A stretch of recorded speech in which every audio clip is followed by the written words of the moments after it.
Good morning. You ready for chapter 3? Here we go. Andrew ran all the way home. Then he remembered he had to go to Mrs. Burrow's house to get the key. The secret recipe for Freckle juice was folded carefully in the bottom of Andrew's shoe. He was going to put it inside his sock, but he was afraid if his foot got sweaty, the ink might blur and he wouldn't be able to read it. So inside his shoe was safe enough. Even if it was windy, nothing could happen to it there. He made up his mind not to read it until he got home. He didn't want to waste any time getting there. And he wasn't the world's fastest reader anyway, even though he'd gotten better since last fall. Still, there might be some hard words that would take a while to figure out. Andrew pressed Mrs. Burrow's doorbell. "Hello, Andrew," she said when she opened the door. "You're home from school early." "I ran all the way," Andrew panted. "How about some milk and cookies?" Mrs. Burrow asked. "No, thank you. I just want the key." "Well, come in, Andrew. Your mother's in the living room." Andrew followed Mrs. Burrow's. His mother was dealing 4 piles of cards. "Hi, Mom. I came for the key." "Manners, Andrew, manners. Don't you say hello to all the ladies?" Mrs. Marcus asked. "Oh, hello," Andrew said. Mrs. Marcus reached for her purse. She opened it and gave Andrew the key. "Change your clothes and play outside. I'll be home by 4 o'clock. That only gave him an hour. He hoped the recipe didn't say to cook anything. He wasn't allowed to turn on the stove or the oven. Andrew dashed to his house, unlocked the front door, and took off his shoe as soon as he was inside. He pulled out the secret recipe and sat down on the floor to read it. It said, "Are you ready? Sharon's secret recipe for freckle juice. 1 glass makes an average amount of freckles.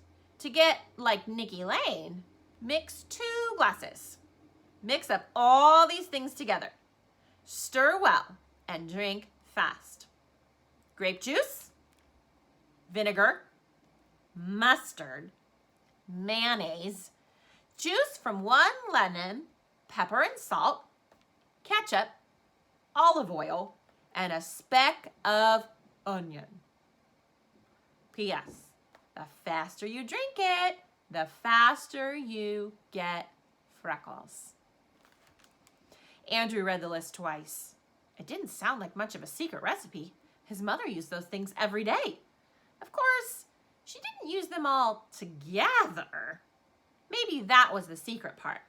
Well, he'd paid 50 cents. He might as well find out. He climbed up on the kitchen counter so he could reach the cabinets. He found everything except the lemon. That was in the refrigerator, and the onion. Mrs. Marcus kept onions in the basement in a bin. Andrew ran downstairs and selected a small one, since the recipe only called for a speck. With or without the skin, Andrew wondered. He chose a big blue glass. He'd start with just 1 glassful and then drink another if he wanted more freckles. No point in overdoing it the first time. That's what his mother always said. Now, first the grape juice, Andrew thought. He filled the glass halfway and added an ice cube. All drinks tasted better cold, and he was sure this one would too. Then he added the other ingredients one by one. His mother had 2 kinds of vinegars, wine vinegar and plain vinegar. Andrew picked the wine one. He put in some hot mustard, 1 spoonful of mayonnaise, and plenty of pepper and salt. Then some ketchup. That was hard to pour in. But what about olive oil? His mother had vegetable oil, but no olive oil. Maybe the stuff that looked like water in the olive jar was what Sharon meant? He put in a few spoonfuls of that. Now for the lemon. Andrew cut one in half and squeezed. Oh no, a seed dropped in by mistake. He picked it out with his spoon. He hated pits in his juice. Now all he needed was that speck of onion and he was all set. He stirred up the drink and smelled it. Ugh, it smelled awful.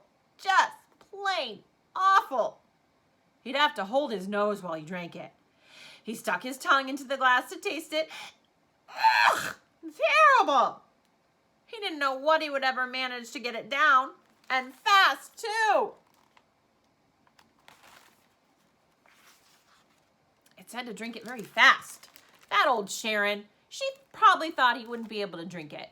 Well, he'd show her. He'd drink it all right. Andrew held his nose, tilted his head back, and gulped down Sharon's recipe for Freckle juice. He felt like throwing up. It was that bad.